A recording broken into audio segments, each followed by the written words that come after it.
So as I said, I'm just trying to take all this in and see your faces and How do you scroll? so many people that I actually know. I thought there'd be a lot of people that I don't know, but I know most of you guys. So And Happy Susan, birthday, Steve, Susan.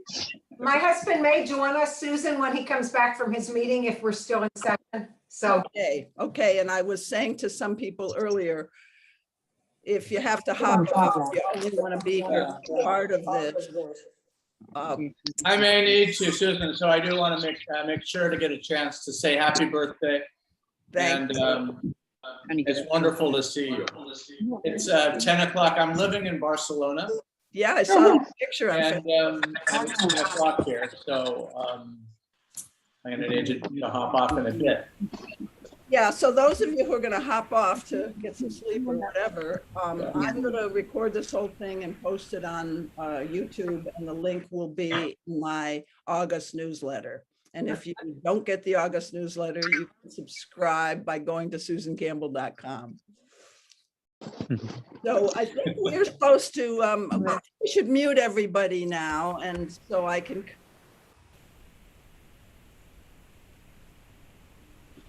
Susan, you're muted. Except you. Susan, you're muted too, so please unmute yourself. Okay, I can unmute myself, and then one of my hosts muted everybody else. So just a couple of housekeeping things. Does anyone have a problem? If you have a problem, go ahead and raise your hand visibly on the screen and hold it up for a minute. Does anyone have a problem if I have a screenshot of this and I can't say what I'm going to do with the screenshot? I could put it on Facebook. Anybody have a problem with that? Check both pages. Okay. For those of you who do group facilitation on Zoom, I have learned that somebody just taking a screenshot without asking permission can be triggering. So I want this to be an educational experience for everybody. I hope you're learning something already.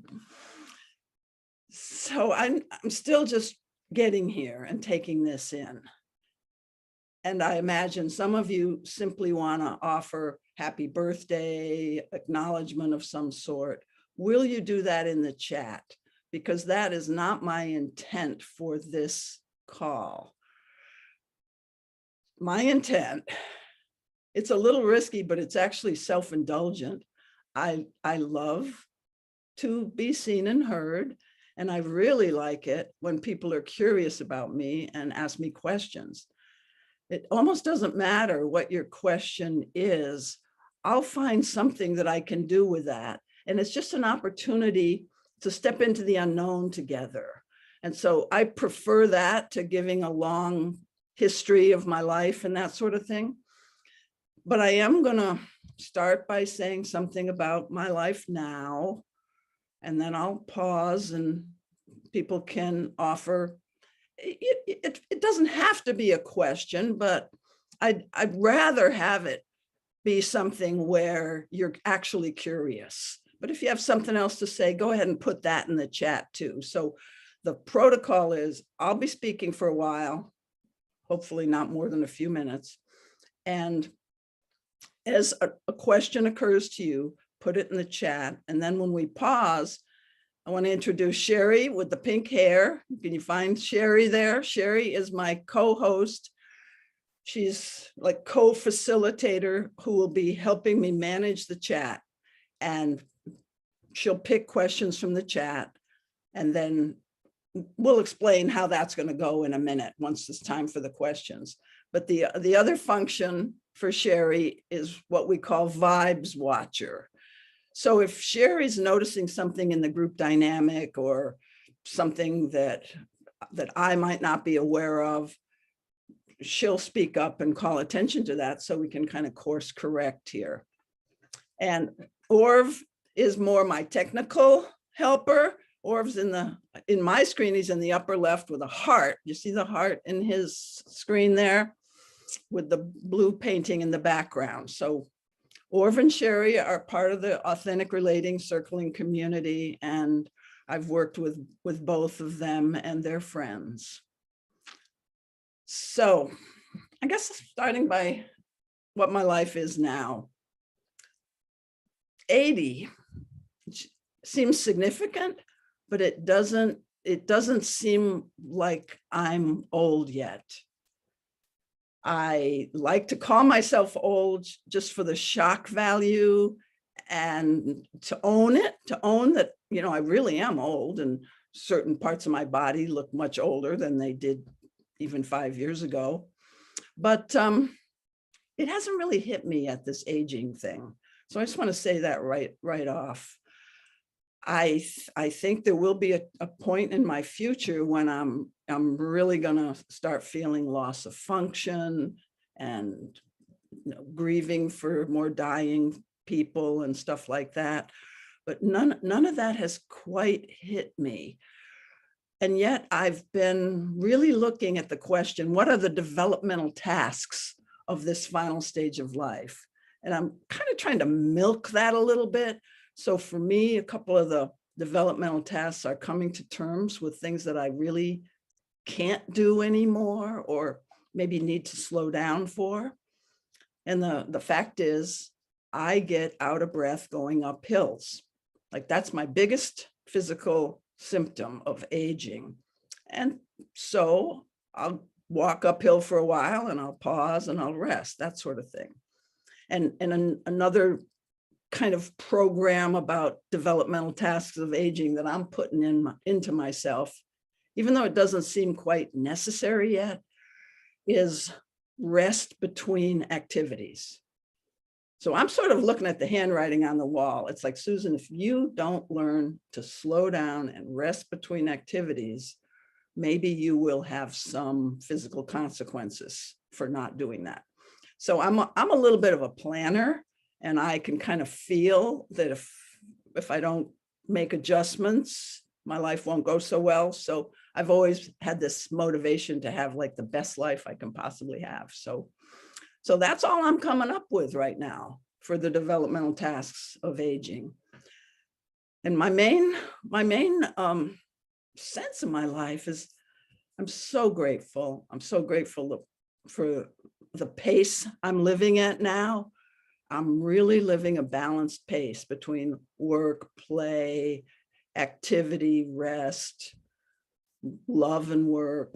I'm basically living the life of my dreams that I've always wanted. I've got the man of my dreams. I've got a wonderful home, a property where I can grow food, and great friends and community. And I've always kind of been able to create community where people really help each other, and are like a family. So I'm thankful that I still have that here. So I think my overall feeling is I really have learned to balance in a way that I hadn't learned when I was young. Some of you who may be in your 30s, and you know, I don't see too many people in their 30s here, but anyway, there might be somebody in their 30s listening to this later. That's the hardest time of life, I thought, because my career, I had stepkids, I just had a much bigger life than I do now, and I always seem to be at a race against time. So some of you may still feel that you haven't made your peace with time yet. I never thought I'd get here, but I really feel at peace with the whole thing about, getting things done, got to get more done and all that. Somehow for me, that's kind of huge. So I think I want to say one more thing about my inner experience of life is I've always been, and I still am, just really happy, grateful, interested. I don't spend any time wishing things were different than they are. I'm just that type of person who just says, okay, I don't like this, but what am I going to do about it? You know, sort of that angle on things. So my world is pretty much the same one day to the next. I have different things that I do, like seeing clients and giving speeches and workshops and stuff on Zoom mostly. But, you know, if people ask me how I am, I'm the same every day. That's just my that's my inner reality. I think maybe I'll just pause there to just see if any questions are coming up, not necessarily about that, but about anything. And then we're going to get into maybe some things like experiences in my life, major influences, regrets, stuff like that. But you can ask questions about any of that you saw in my little invitation starting now. There's no order that this thing's supposed to go in, but I did want to kind of start with where I am now.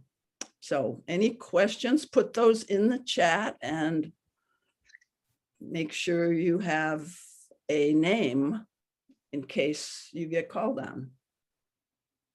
There are a few questions in chat for you, Susan. Okay, let's give me one. Oh, Okay. tell me the name of the person and invite the person to ask the question. That's the way we're going to do these questions, folks. I said Right. I would tell you. Okay. Well, there's a question, and I'm not sure how to pronounce the name, so forgive me if I blunder it a little. But Kiwana Grace Fost.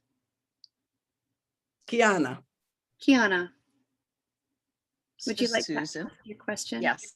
So let me Yeah. find Kiana on the screen. It might be the next page. Kiana, would you shake your hand or something so I can find you? There you are. Okay, because I want to connect with the people as we converse here. Kiana, thanks. Hi.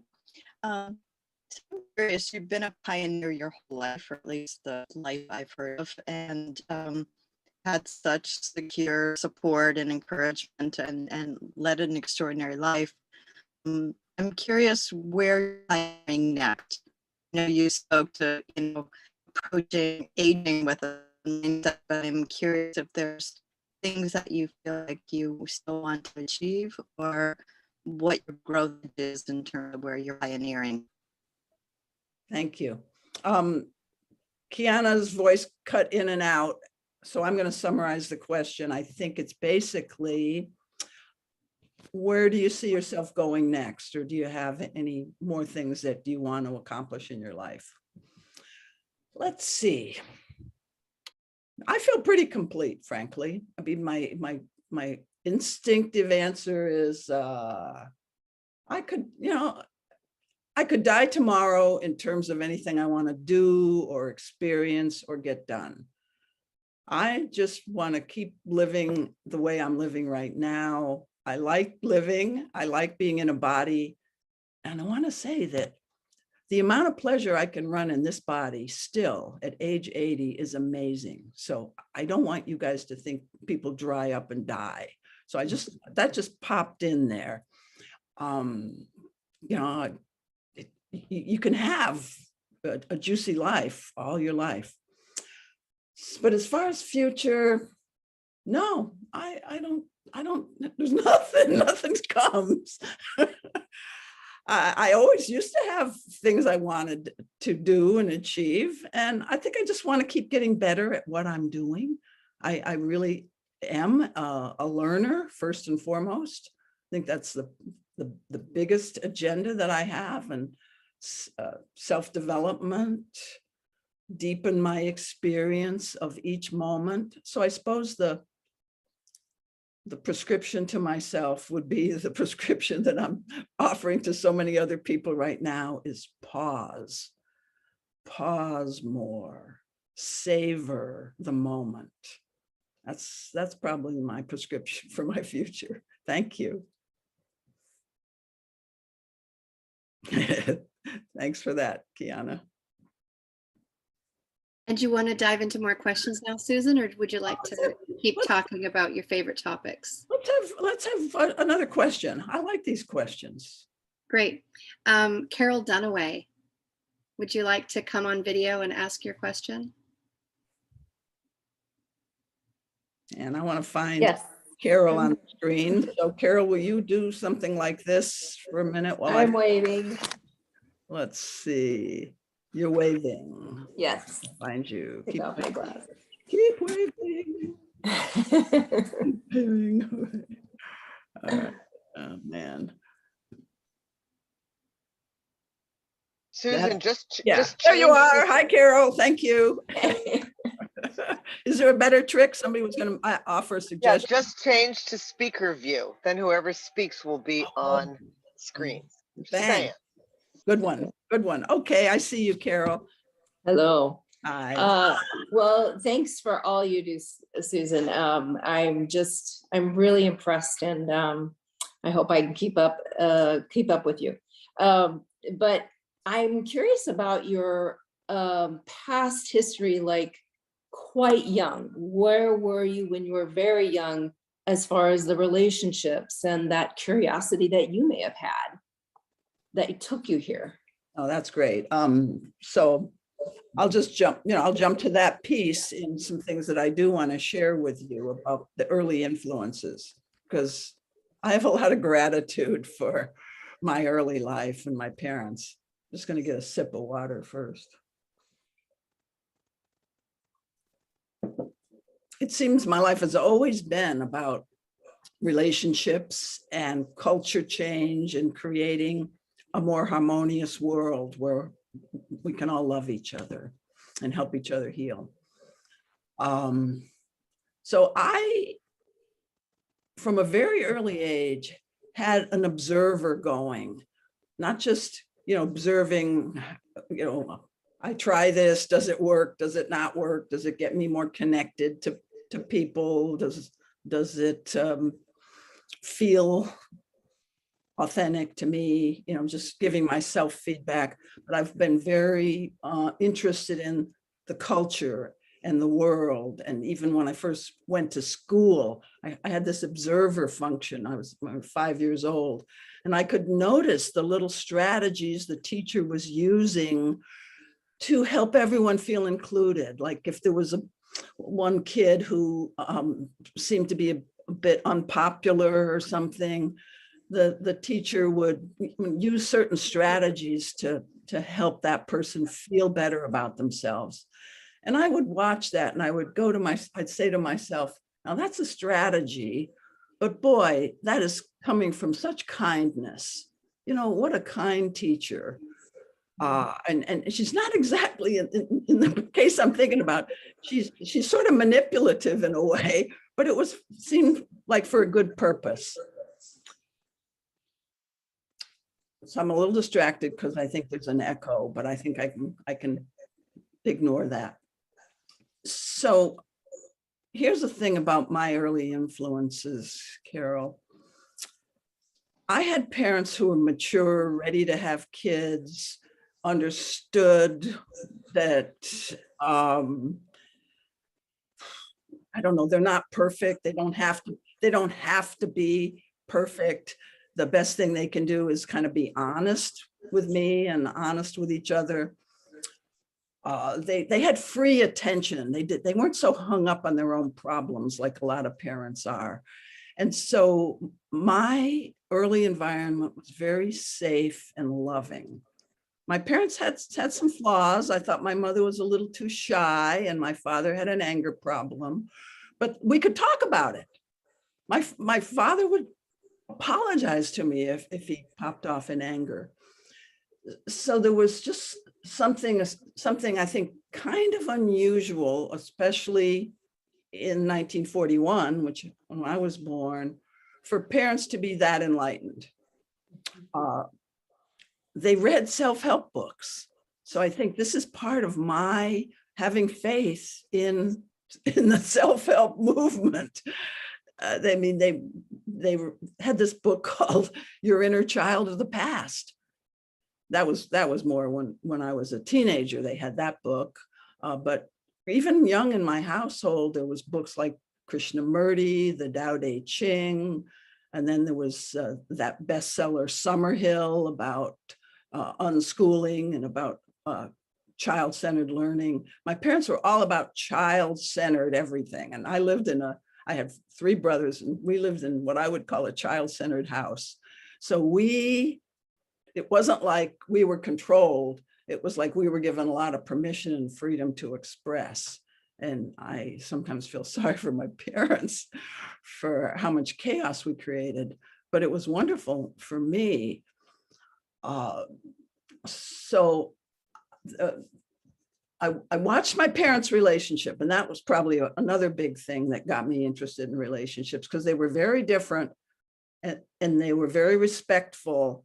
And if there was a tinge of anger about something, like, oh, Virginia always forgets to bring things on a camping trip or something, and my dad would say, Virginia, why don't you make a list? And she'd go, well, I made a list, but I lost the list.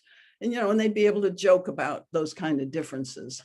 And so I kind of noticed that other families were not like this, that there was a lot more, it looked neurotic to me, arguing about stupid things, name calling, blaming. I witnessed that. I witnessed that with my grandparents on my father's side. I didn't think they were too cool at managing their emotions. So I just, as a young child, I began to have a view of almost like a better way to live. And that became my mission. There's a better way to live. And then as I got older, I was greatly influenced by spending a lot of time in the US South, where there were still the Jim Crow laws, and the Blacks were sent to the back of the bus. And my cousin and I, we said, this doesn't seem right. And this was down in Chattanooga, Tennessee. This doesn't seem right. Let's us go sit in the back of the bus too. Things like that. I mean, my cousin Don and I did a lot of things that kind of pushed the authority structure down there in the South, because we didn't like it. And that would be when I was about maybe 11, 12, that age. And then right around that same age were the McCarthy hearings, where if somebody called you a communist, you could lose your job, you could lose your right to work. And so, I saw that kind of injustice. And then I'm in high school and my boyfriend's in college, and we're talking about air pollution and water pollution. There was really a lot of industrial waste going into waters and into the air back then. I mean, we've got more regulations now, and I know the whole climate catastrophe is worse, but there was an incredible amount of carelessness around the effect on the environment. So I understood from something my boyfriend had learned, was they already had devices that could control pollution. And this was back in the 50s, but they couldn't get them to market because of the power of the big corporations. So I began to get that kind of critical thinking about what's this world and why are we making such stupid decisions? And I've finally come to the conclusion that the problems, these are huge problems, and they're very complex, and they require people to get along, and they require all these relational skills. And so I made it my mission to try to help humans develop the skills that we're going to need, or to deal with the complex problems that we're dealing with today, because the problems are way above, I think, the pay grade of where we've developed. So I'm just saying a few of the early influences there had me become kind of what I kind of jokingly call a woman with a mission, to really help systems learn from good communication between the subparts and the systems. So I know my main thing is couples and relationships, good communication there, and what can you learn from that? But my higher purpose always focuses more on culture change. So I think I'll leave it at that. But just real shout out to the fact of, one other thing, that the fact of having pretty adult, mature parents. And I think I want to say one more thing, because I was in a women's group a couple of weeks ago, and I realized this thought. I had this thought. what if I had been raised in a more traumatized home? What if I hadn't had this particular advantage? What's the dark side of having the advantages I had? Because in a sense, I didn't have to get as sensitive as a lot of people have been traumatized. I didn't have to notice. I mean, I was a great observer of the big picture, but I would tend to overlook, little pouty things or little, snotty tone of voice. Even now, Peter will come to me, my partner, and he'll say, I'm sorry for speaking to you in that tone. And I'll go, oh, it just kind of went right over my head. So there's a deficit there in having great parents, because it can make you less sensitive. And so I just always think, well, if I had a different childhood and I went on this different path, how would I be maybe a better therapist? So that's just a thought that came to me last week. Susan, there's a lot of really juicy questions Let's here. go with the questions. Yeah, because I'm making long answers here because filling in the chunks of the pieces I wanted to share with you anyway. So let's keep going with the questions. I like that. Well, there seems to be a couple that are in line with what you're talking about right now. And even though there's some new places that I'd love to, steer the conversation. There's something here that's really interesting. You were just talking about how you were raised and the differences in culture, in society from when you were young to now. And so that really brings both a question from Liam and a question from Joe. Mm-hmm. And I wonder if they both wanted to come on and ask them, and then you can kind of answer them together. One is a little bit more about the different positionings of race and your experience of that, and just you being young. So maybe Liam and Joe can come on screen and off mute and ask their questions specifically, and maybe you can answer them collectively. And are you doing sort of a speaker view for me now so I can find Liam and Joe? Is that what you're doing for me? Hi, Susan. And I see Liam. I see you 10 right. p.m. in Barcelona. Yeah. So I was curious, the question of race, the conversation about race has really been up, especially since the murder of George Floyd. And I'm curious about what similarities you see or differences to the conversation that we're having now, as opposed to what was going on in the 50s, the 60s, civil rights era. Well, the thing that strikes me most to say, the thing that pains me is there are so many different life experiences that people bring to any problem. So let's call it the problem of racism, the problem of being afraid of people who are different, because that's to me, at a deep level, humans seem to fear something that's different. And but then the one piece that I want to pick up on, Liam, is then and now. I want to pick up on a similarity. Then and now, in terms of how I'm relating to allowing equal rights for all races, let's just stick with the race question, has an awful lot to do with the person's own life experience and how they're conditioned. And so I don't think I have anything super wise to say, but I want to just see point out a similarity there, that people who have had lately, not more in the last 20, 30 years, talk to people about what you're in the South, you remember things like busing, and you remember things like forced integration in the schools. And what were your actual experiences with that? And I've heard people have very white, I'm talking really about white people who behave in what we would call a racist way right now that I would find hard to understand.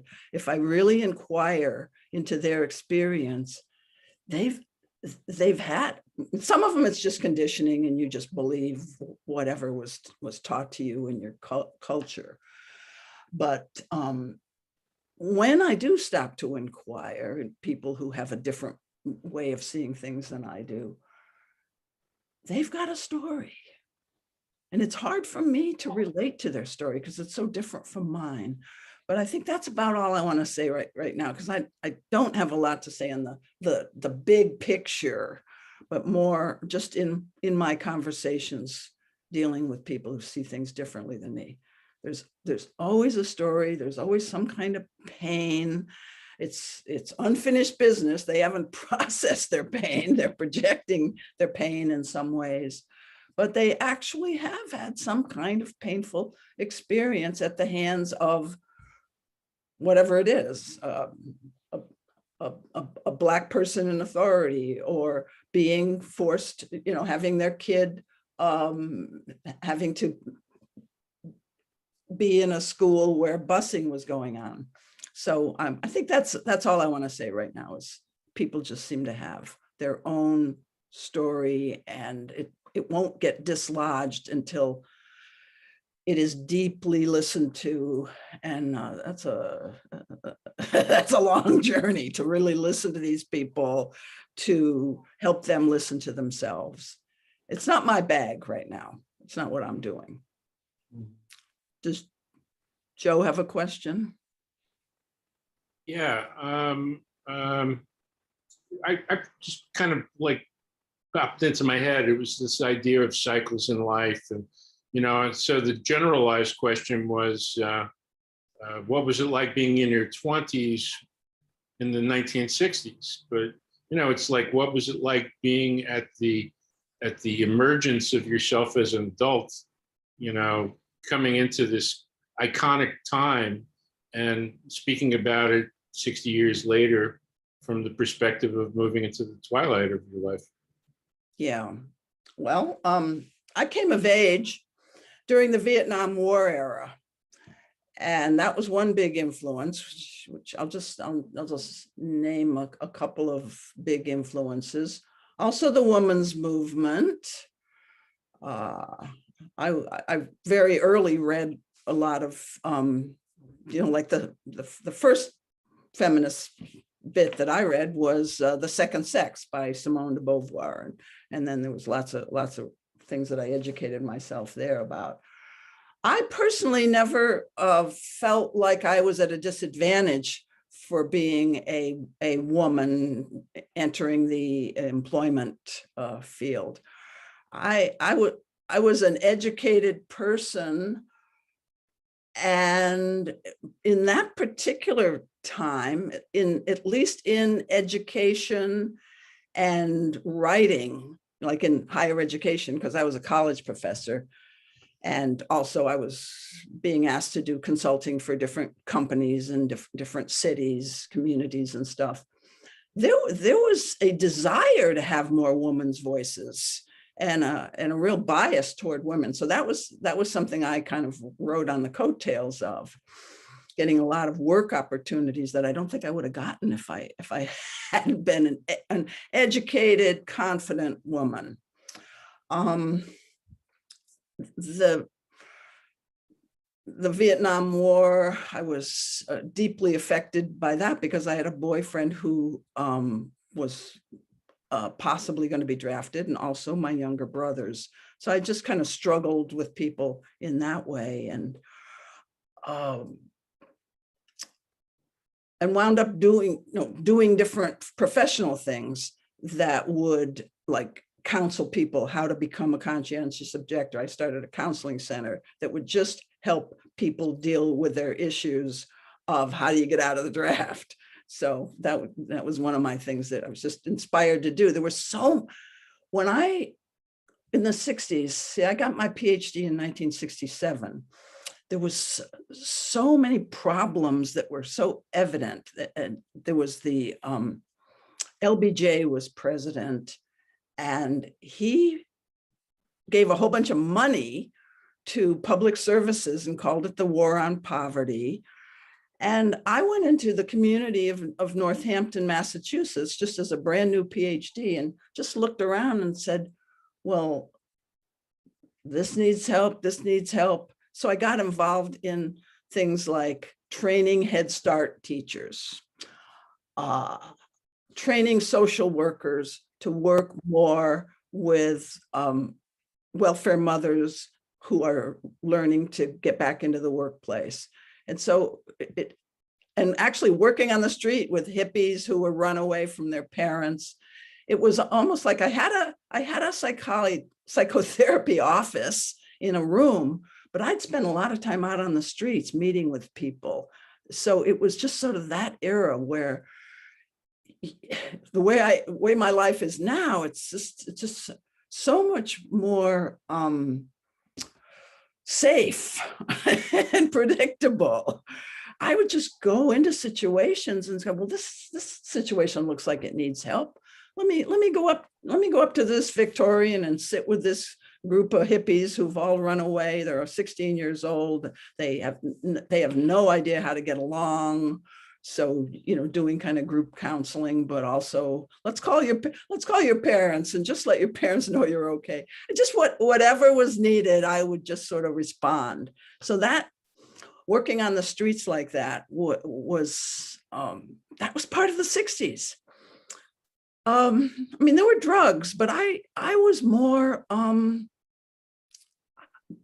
psychedelic. My first 3 psychedelic trips were Stan Groff oriented trips. He was doing psychedelic research with dying patients. And one of his assistants was a friend of mine. And so my first 3 LSD trips were guided trips where you just lay completely still, you have head shades, iPhones, and you just go into your inner felt experience and just keep going and going and see what you understand of the worlds that are beyond this perceptual habit and so forth. And what came out of that for me was an understanding of how to do psychotherapy, how to do deep psychotherapy. And so I started a counseling center for people who were on bad trips because they wouldn't go to the school counseling center. And it was a peer thing where we trained peers, and we had people like Ram Dass and Stan Groff and Stan Krippner, people like that come and train our students. And so again, the theme was like, just get in there and do what's needed and figure out, like the school's not giving them the kind of counseling they need for these bad trips because the school counseling center is not open at 1 a.m. This counseling center was open 24/7. So things like that. Just, I was so excited in those days. I'm less that way now, but it's fun to remember there were so many problems. And that's probably why I got overworked and couldn't manage my time, because any problem I saw that I was invited to come in and help, I would just go for it. And then there was the whole human potential movement, which that was just a marvelous opportunity. And I don't want to go totally into that right now because I want to see what other questions are there. But I was like leading all night naked encounter groups with people twice my age when I was 25 years old. If somebody asked me to do it, even if it was above my pay grade, I did it. And I'm kind of grateful for my willingness to challenge myself that way. Any other questions? So many, so many questions. I wonder if Heba wants to come on video, and I hope I'm pronouncing your name right. Heba. Heba, thank you. I saw you wave your hand earlier. Hey, Susan, happy birthday. Thank you, Heba.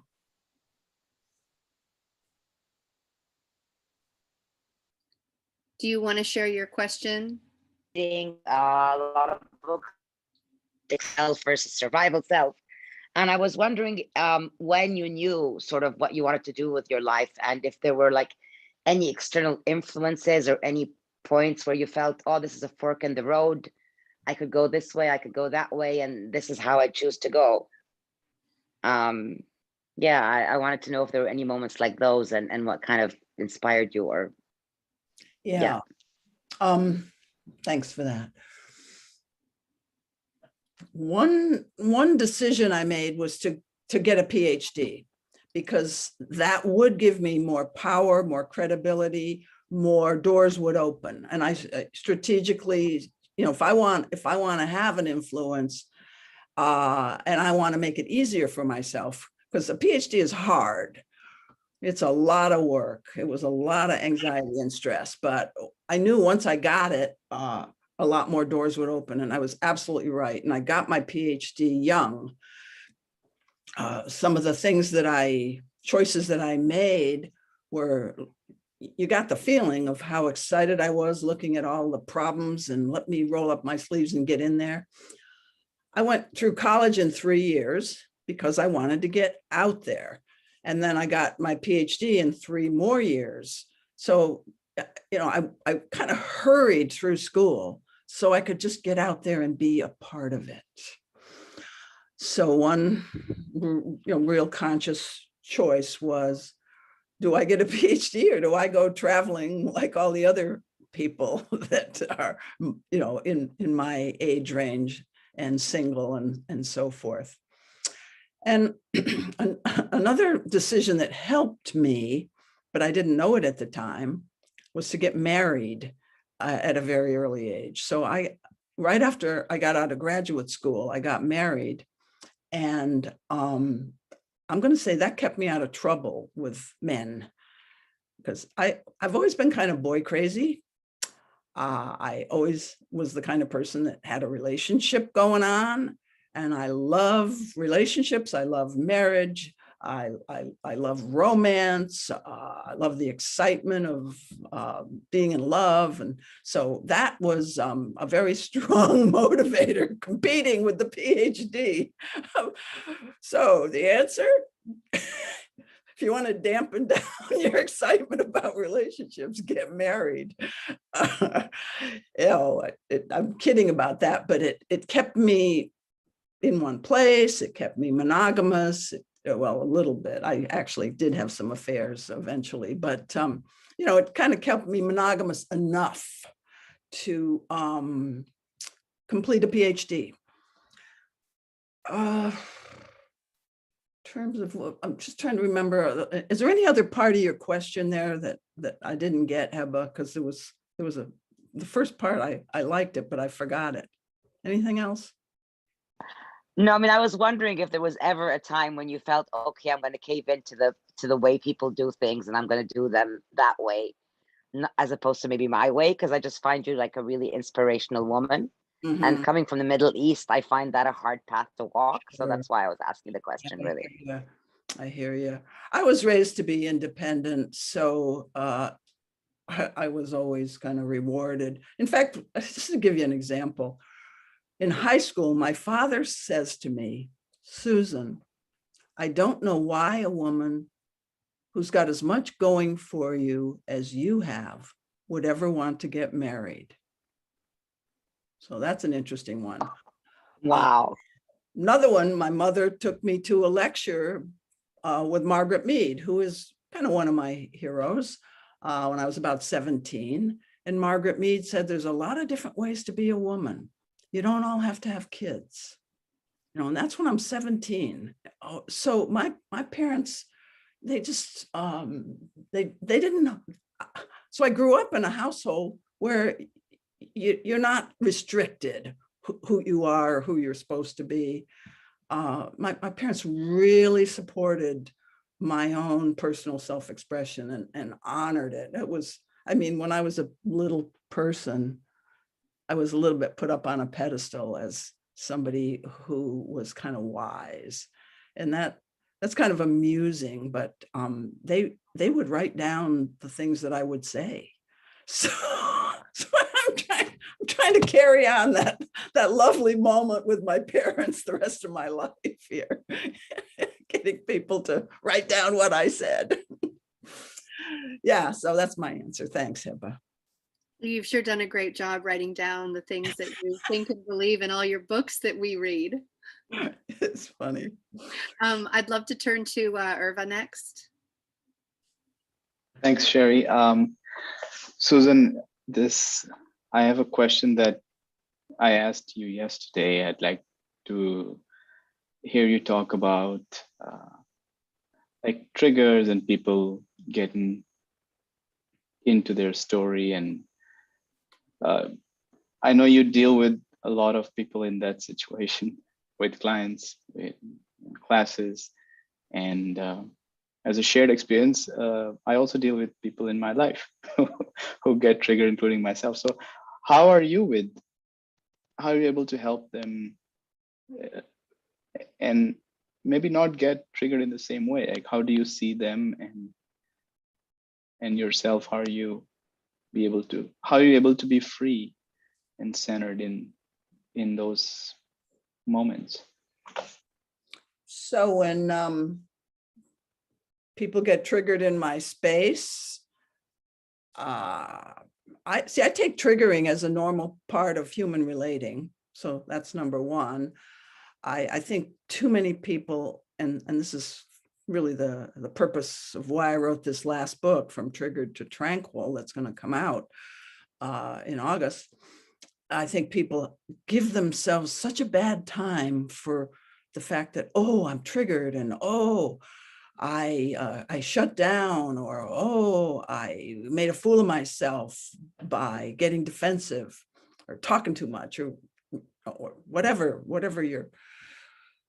your trigger response is. I think I've always just been interested in, okay, that's a trigger reaction, and it really helps to be educated about it, like to understand that the brain has this survival alarm system that's always scanning for danger, and things that don't make any sense to your audience are going to trigger you. And my 3 of my books deal with triggering and what to do to pause, to calm yourself. So I mean, I won't spend too much energy talking about that here, but more my own self. I just always, whatever shows up that's like painful or troubling, I see that as the beginning point for a deeper inquiry of what's going on here. Like I was kind of, when Liam had the question about racism then and now, I didn't really answer his question, but what I was connecting to in my own experience is a moment when I'm having trouble connecting to somebody because their worldview is very different than mine. And that is a bit triggering for me. That feeling of isolation, like we're separate, we're not watching the same movie. And so and when I'm triggered, what I'm doing in myself is I'm separate from some part of myself. So the key is attending to, leaning in, looking for what's here, what are the feelings, what are the stories.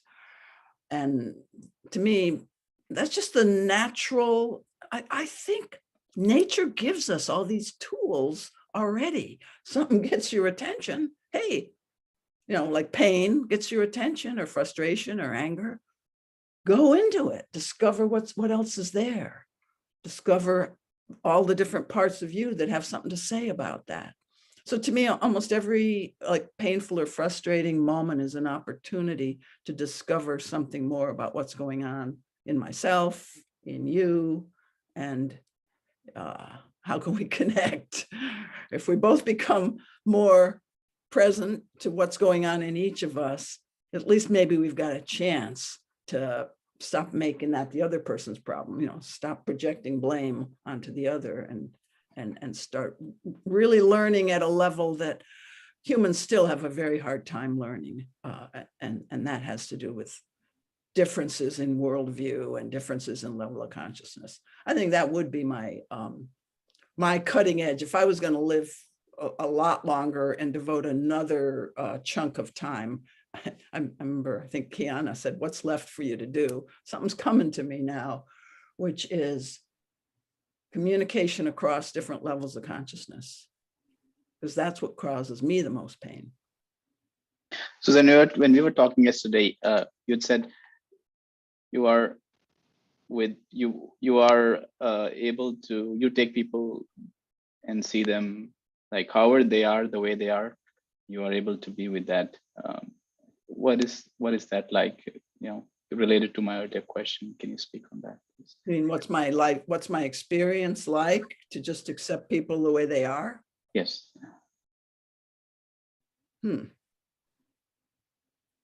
I would, well, I'll just say that, I mean, each moment is different, because sometimes I'll accept somebody the way they are, but I don't want to deal with them. It's going to be too much work for me. So I may be different than a lot of people would project onto me in terms of taking care of myself. I take pretty good care of myself with regard to what kinds of relationships and conversations I want to put energy into. So sometimes I'll accept somebody as they are, and I'll say,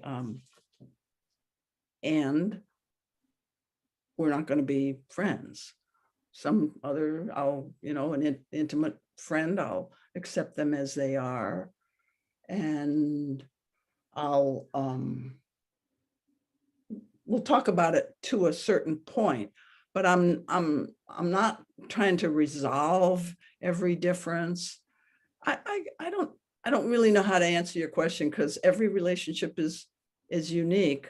But if I start with kind of like, okay, that's the way you are, that doesn't, and like if it's an intimate or an important person, when I say accept you the way you are, it doesn't mean I might not offer up some feedback that I hope will have you look at yourself in a new way.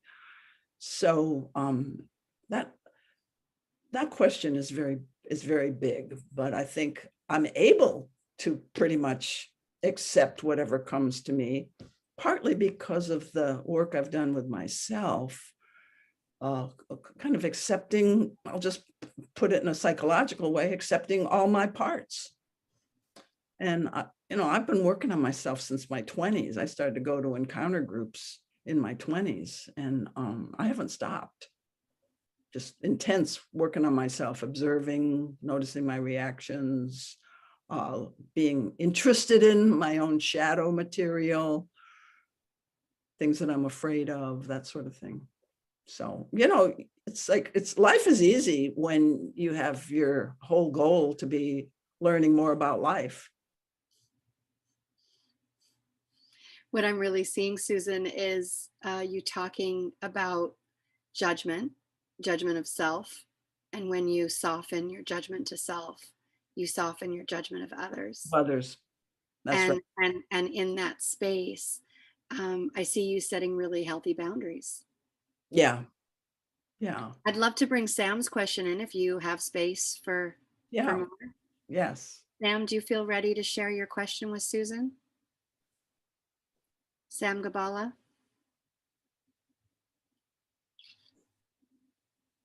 There was a really beautiful piece around how we be instead of do. Yeah. Happy birthday, Susan. I'm your fellow 80. I'm older than you by 11 months, so I can tell you what's happening a little bit, in the future, not that far.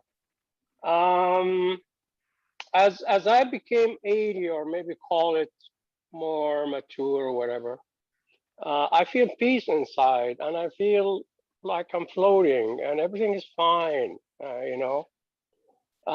Yet the world outside is a doo-doo world, So I moved from being a do-do person to a doobie-doobie-doo person. I try to do a lot of be. And recently I'm discovering that I'm more of a be person. And that is, I'm a bee who kind of gets knowledge from one place and just take that pollen and give it to somebody else. How do you handle that pressure on the outside of do and things outside keep getting faster and faster, like same like computers, everything doubles in speed in terms of interaction between people. Yeah, I know people say life is harder because life's more complex and change is so rapid and exponential. You know, my life is easier than it's ever been. I don't have any issues about pressure. Let me think about pressure. I basically avoid pressure. I avoid situations that are going to put me into pressure, like deadlines and this and that. I'll say I'm going to say I don't do well with pressure, probably never have. So you don't have to do as much. You don't have as much to deal with. No, I did have all that do. Thanks, Brad Blanton. I love your voice there. And you recognize Sam quoting you, doobie doo there.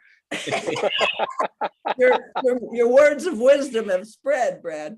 Yeah, I guess I did feel a lot of urgency from the inside during the 60s and 70s and all the injustices and the world shit. Then the world's even shittier now. Okay, in a way. I mean, the problems are more complex. I'm going to put it that way. They're much harder for humans to deal with, and our consciousness is not rose to the occasion. I think the gap between the problems and human capacity has gotten bigger. Okay, that's my armchair observation. But in the 60s, and when I had that other kind of energy, I had that urgency about solving the world problems. I don't have that now. I'm just kind of content with my piece of the puzzle.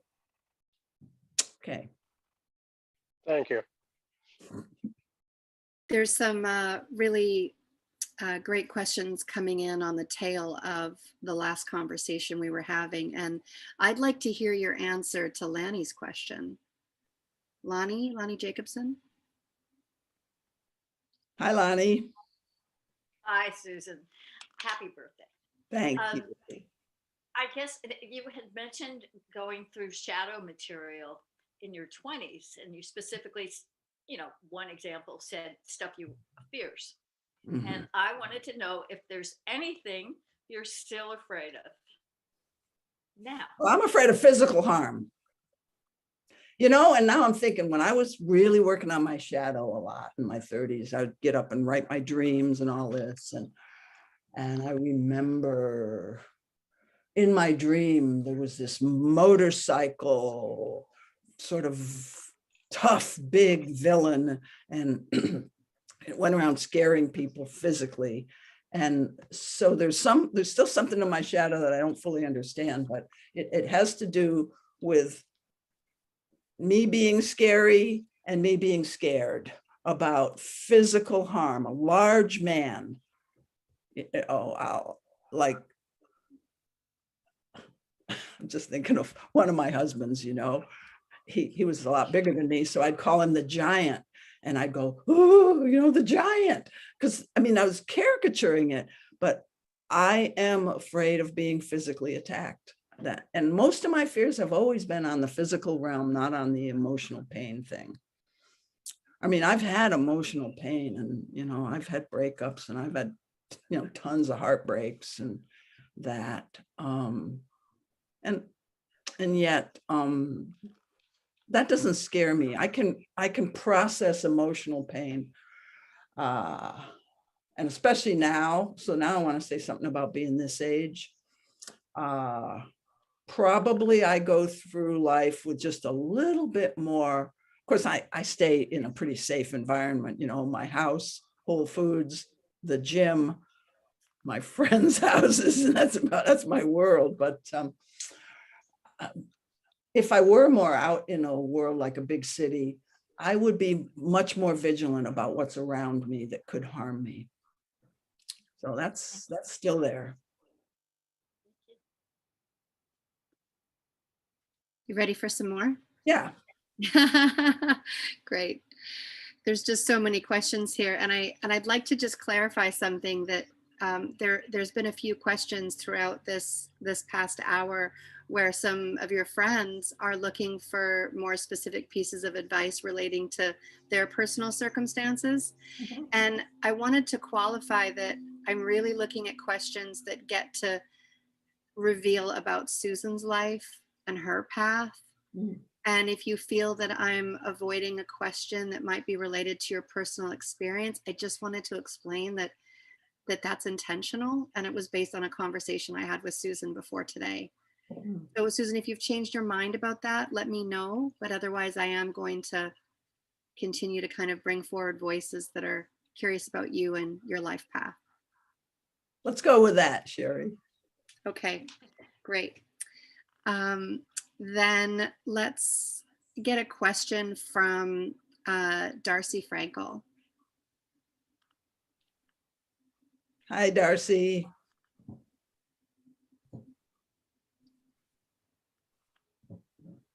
Is Darcy still with us? She was really curious about fulfilling experiences that you've had. And I'm happy to move on to someone who's with us at this moment. Maybe she took a pause. Yeah, something that Mary O'Connor recently asked is super intriguing to me. Oh, there's Darcy. Oh. Hi, happy birthday. And hi, everybody. Doug sends his love to you. Thank you. He's working or he would so be here.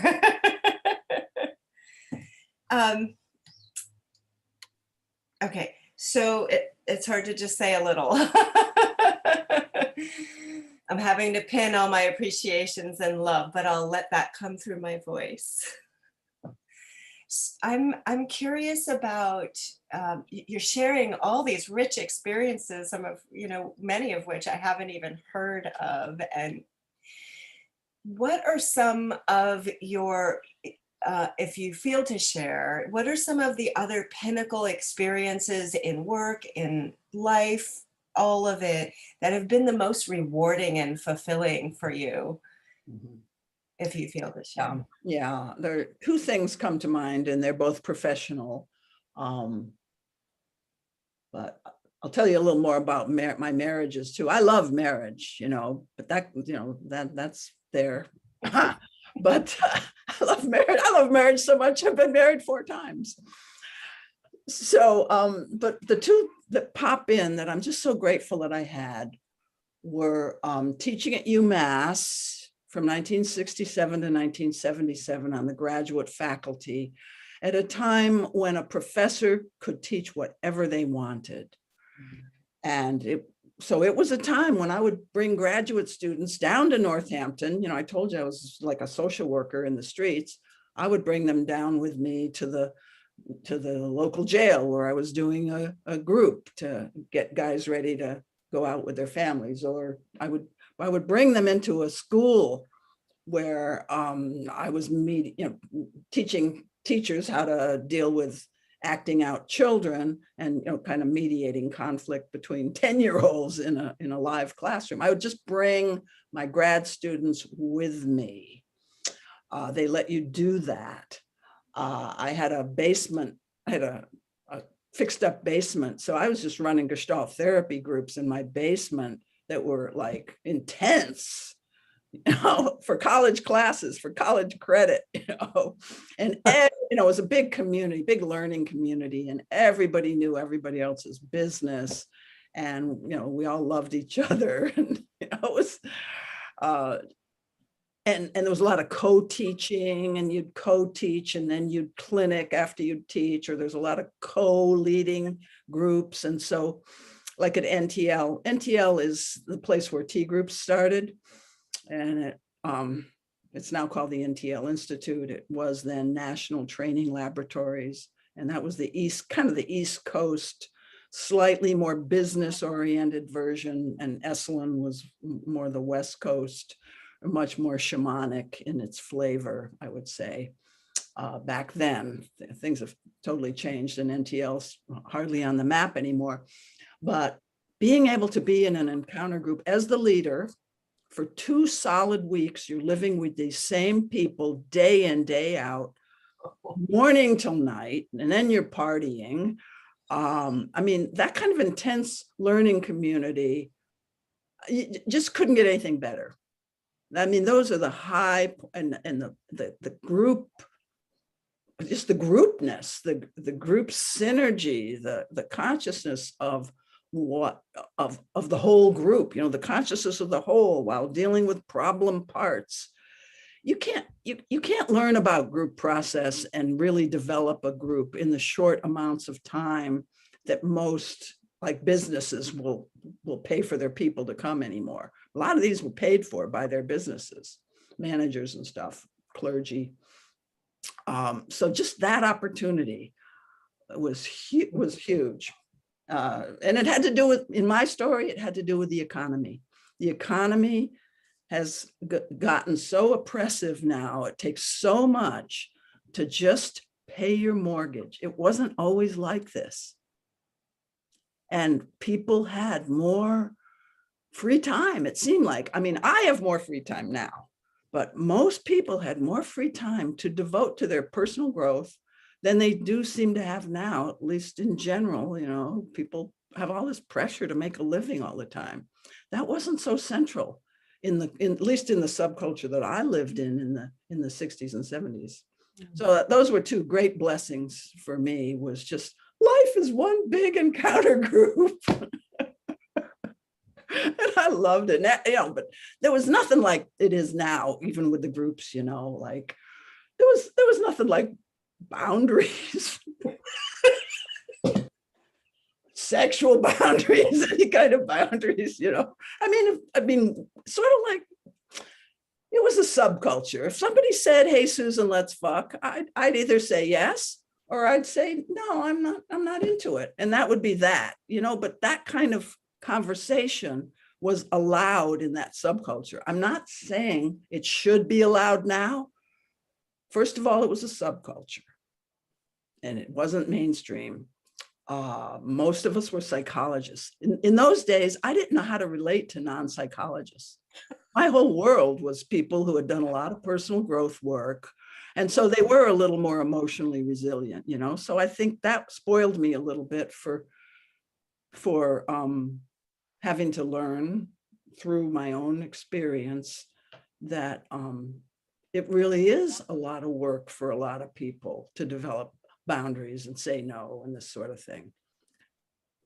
But anyway, it was a different world. It was the Wild West. And I'm glad I was there. And I see Brad laughing. Did I answer your question? Yeah. Did you have fun?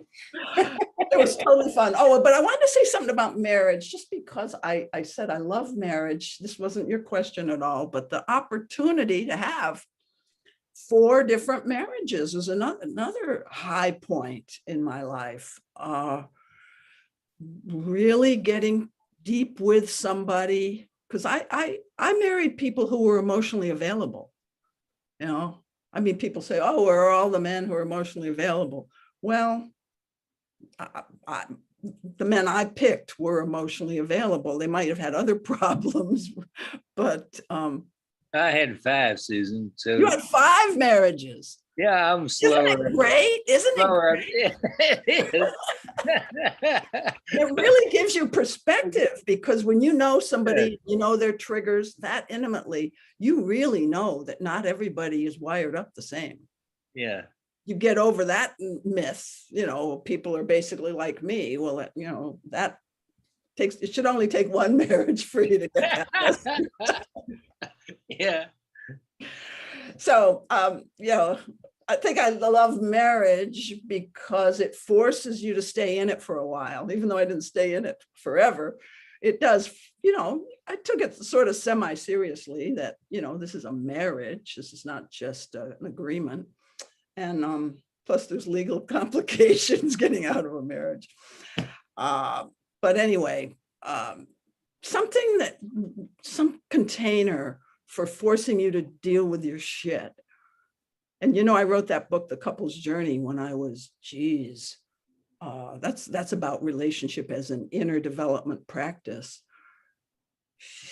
I was in my early 30s when I wrote that book. It didn't come out until my later 30s, but because I'd already had a couple of marriages under my belt.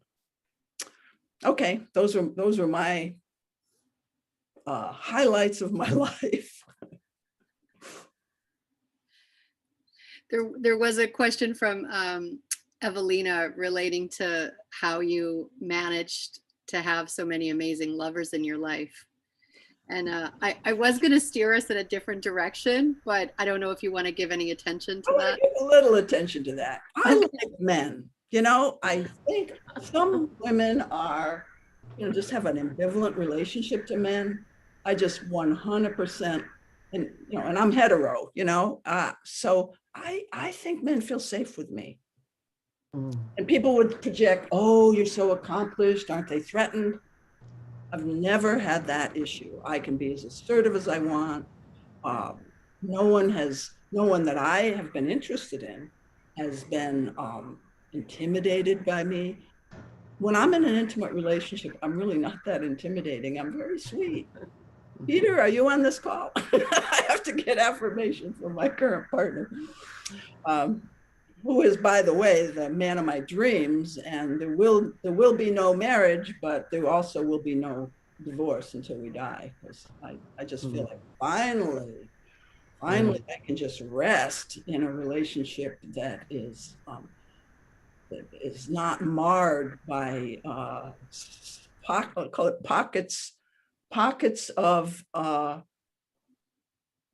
frustration that I can't handle, levels of frustration that I can't handle. Okay, Peter does not frustrate me. Beautiful. Thank you. Wonderful. I do want to say that when we started this call, Susan, there were a lot of questions from Kathy Duke, from Liz Rave, from Stephen Page, from Robert, all curious about your physical and mental exceptionality. Like, how is it that you've maintained your mental sharpness, and how have you maintained your physical well-being, your everything from your looks and your capacity in all those realms? And I didn't want to ignore those questions, but because that I kind of saw 4 of them around that same theme, it felt like something worth giving attention to. And if any of you want to come off mute and fine tune the answer you're looking for, I would invite any of you that I named to do so. My gut feeling is just to speak to that question, because I don't have a lot to say. Okay. So how have I maintained Do you want me to mute again then? this physical? Yeah, but maybe after I've said my piece, then Liz, I will say, is there any more with that? Because I got a real short one here. How have I maintained my physical thing that I know as best I can here, as well as I've done? I think I've done well. Diet and exercise. I mean, I say that jokingly because that's the answer nobody ever wants to hear, is my story. I do have something in me that seems to naturally gravitate toward things that are good for me. I mean, and you might say, well, what about those marriages? They were good too. They were good. But back to the physical. Yeah, I'm a sort of a basically, practical, efficiency-oriented person. So I don't tend to do things that's going to create karma for me that I've got to then work off the karma, I did have a food addiction problem for a while, compulsive eating, but it was never that bad. It was, like 5 pounds, I would put on, and I would emotionally eat. And so I went through that. I studied myself through that, and that's completely gone. That was in my 40s. I didn't have that when I was young, but I think it came up because of an unhappy marriage situation. But basically, my whole story is I pretty much want what's good for me. So that's the physical. The mental, and then I'll see if you have more question, Liz. The mental would be just, I don't worry about my mental capability. I don't think about it. Like a lot of people my age are worried about memory loss, losing their marbles. I don't. I mean, I might, but I don't worry about it. I use my mind in novel ways all the time because I do continue to challenge myself. I'm aware that my life is easy. It's always been sort of easy, and I've gotten in the habit of mentally and kind of professionally challenging myself. So I still do things that I don't know if I can do them or not. Like speaking to a corporate audience, and I think, what do I have to tell these people? Geez, these are truck drivers, or something like that. I mean, where I have self-doubts, I still go into situations where I'm not 100% confident. And I think that keeps your mind active. Any comments, Liz, or questions? No, thank you. I think you answered my question. Okay. Nice to see you. Thank you. Yeah, good to see you. Happy birthday. Thanks. Great. Susan, I'd love to hear from Mary O'Connor. She had a wonderful question, something you track back to your upbringing you mentioned that I thought was really interesting. Mm-hmm. Hi, Susan. Hey, Mary. Happy birthday. Yay. Oh my God, so happy to see you. I was wondering, because I'm very, very curious how you got to be where you are and all the cool shit you've done. But the main thing that it's intriguing to me is, you talked about your parents putting you about on the pedestal and kind of, putting a lot of attention on you as a little girl. And I'm so curious, because so many of us have not that experience of being adored and, cherished. And I was wondering if there's other significant things that happened for you that kind of gave you this confidence that you could do what you wanted with your life and feel like, like life is easy for you. I mean, that doesn't come to most people. Most of us have to figure that out. And I'm just curious if there's, other things that happen, especially with your family of origin, that happened or didn't happen that gave you the possibility of being so free. Probably stuff that didn't happen, I had a very uneventful childhood, really. I mean, I was an only child for 7 years, so I got to be the center of attention for a very long time. And I lapped it up.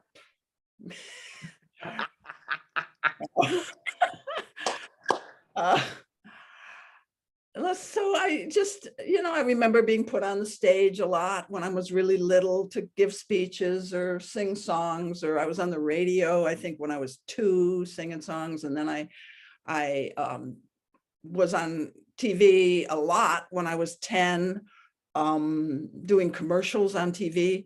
And I always thought that my future might involve some TV, because it seemed like a good way to, really reach people. But the more I got onto different TV shows and saw the pressure, especially live ones, all the pressure, like I said earlier, I didn't like pressure. And the consequence, if you say one bad thing, the consequences are so terrible. I just didn't want that stress. So I did have my own reality TV show for about 6 months in the early 2000s called Truth and Love. But that was different because that was pre-recorded and edited, and that had no pressure at all. The reason I quit that was they wouldn't let me have control over editing the footage. So I thought their footage that they were selecting to show people being truthful or trying to be vulnerable on a date. That's what it was all about. The footage that they were picking was so superficial, and you know, they wouldn't listen to me, so I quit.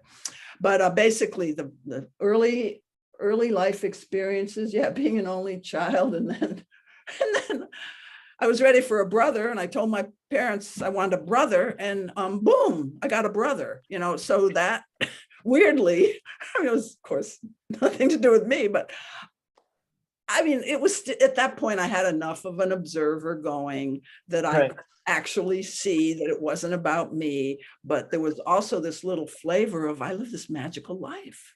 Yeah. You know, I'm in the flow, and I do feel that way. So, you know, beliefs about my life, you know, I'm going to have a good life. I planned, you know, I guess I'm a planner too. And I thought about how I wanted to be. You know, I saw people who were alcoholic. I didn't want to be anywhere near that dynamic, for example. I mean, I worked with alcoholics with great compassion, but just my whole very early age, you know, seeing a girlfriend's father who's an alcoholic, I said, oh boy, that's not for me. And so I was always sort of, and what kind of a person do I want to be when I'm older? Oh, I had a vision of that. I didn't necessarily have a vision of my accomplishments. I never really thought I'd write books or even necessarily be a college professor, but I wanted to be a really wise, mature, good person. Beautiful. Yeah. Thank you. I'm wanting to leave enough spaces for the pauses, and I'm also so keen to bring in more voices and have you respond to everyone. I'm watching the time and I'm seeing that we've got 8 minutes left if you're going to stick with this 90-minute window. Is that how you're feeling about time today, Susan? Yeah, let's call it at 8 minutes from now. I mean, I'm going strong. I don't know. I think we probably should call it, you know, enough is enough of me. I don't want to be too piggy. Maybe I'll do this again sometime, you know. I'm totally enjoying this. So go ahead. Well, I love that Evelyn wants a little bit more of a peek like inside your heart. And I wonder, Evelyn, if you're still with us and willing to speak your question.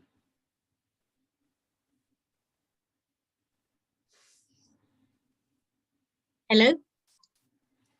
Hello? Hi. Hi. Hi. Happy birthday. Thank you.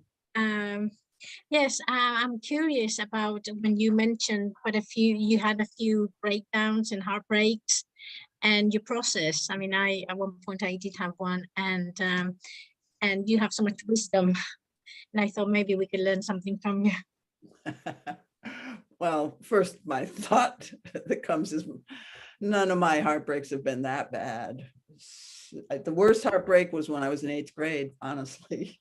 And that's so superficial and childish that I don't even want to talk about it. I mean, it's not really a part of who I am.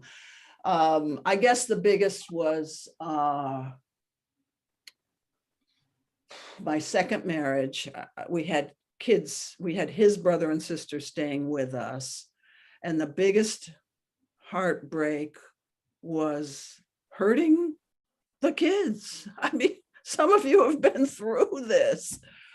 It's, you know, I mean, my gut would be in knots sometimes knowing that this marriage was not working and talking to him about it. And honestly, the thing that drove us apart was he was not interested in sex with me at all.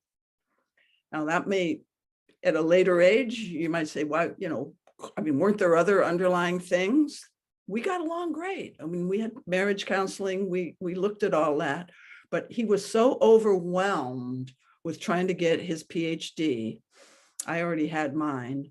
And he just, it's just he just had no bandwidth for anything except the bare minimum of what life was requiring of him. He was like, I would call him an overachiever. He was living in a world that was above his pay grade and trying to do more than he was, I think, talented enough to do. But I loved him dearly, but he didn't want to have sex with me. So I chose to end the marriage. But the angst. So I guess there's two forms of angst: feeling sexually rejected, which I definitely went through that, and just plain old frustrated. And but the kids. So I guess that's one of my deepest times of, all I can say is angst. I'm clenching my hands like this.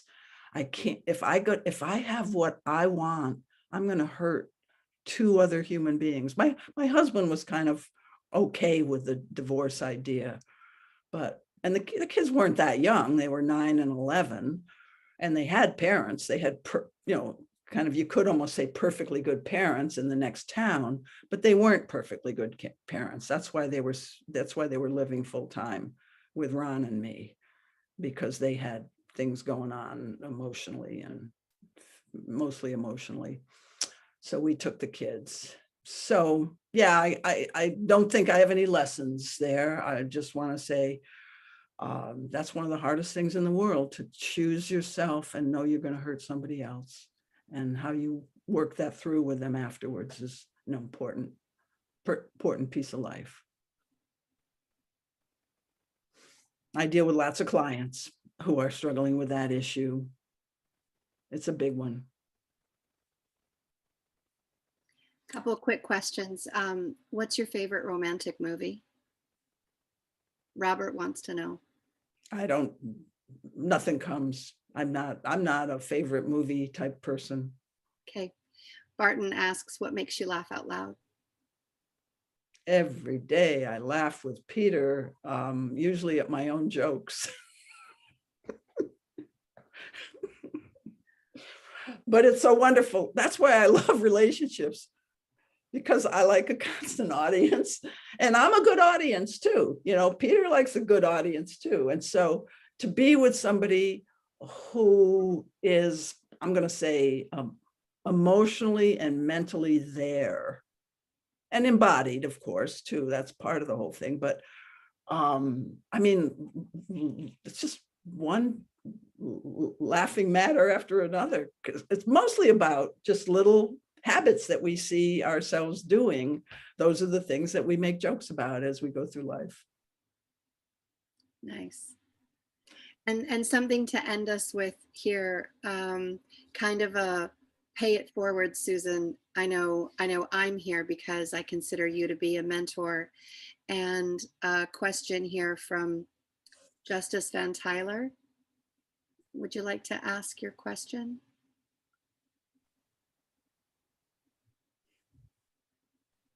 Yes, I would, if that's all right. Susan, happy birthday. And thank you for selecting my question. My question was about your mentors and maybe your spiritual role models. I was curious about them and how they affected your life, and maybe some decisions that led you deeper into the work that you do now. Good.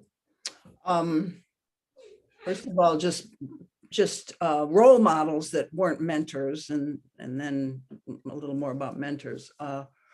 And this will be our last question, and we'll kind of wrap it up with something.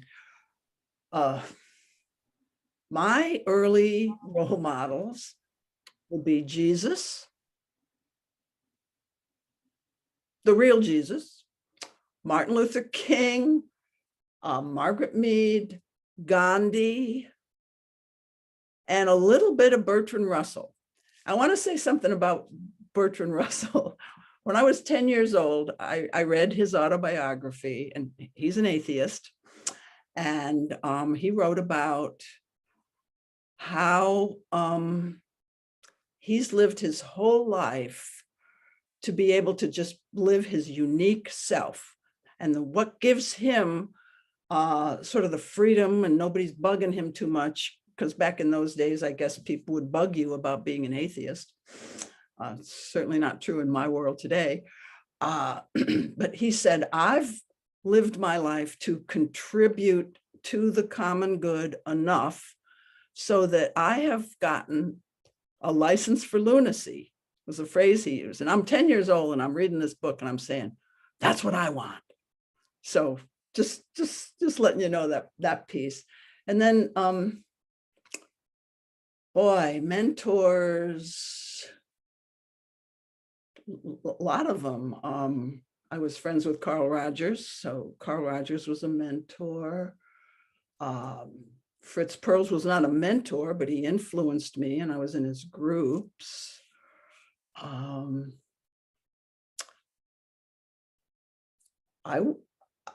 would say spiritually, I was part of the Gurdjieff work for many years. One of the things that comes out of that, although it already fit with my personality, was in Gurdjieff, the concept of conscious shocks. Conscious shocks is like, if you're afraid to do something, or if something's uncomfortable, step into it, or do things that are uncomfortable in order to stretch your comfort zone. Okay. And so I live by that. I practiced various forms of Buddhism for a long time and would go on long retreats and sit sesshin by myself. There's no real mentor there. I've had several, Buddhist teachers, but I wouldn't say that I got a lot out of them so much as just the practice. And radical honesty has been a big influence in my life. Brad Blanton's here, and I'm a trained radical honesty trainer. And, he and Fritz Perls together, because he's kind of brought a lot of Fritz Perls' ideas into the mainstream, as I have done. And then let me just see if there's any,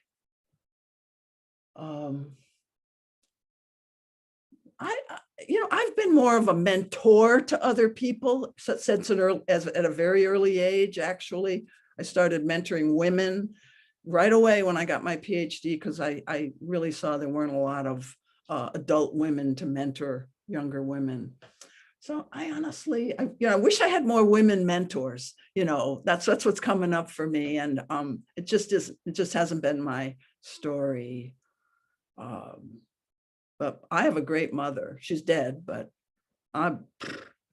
she's very wise.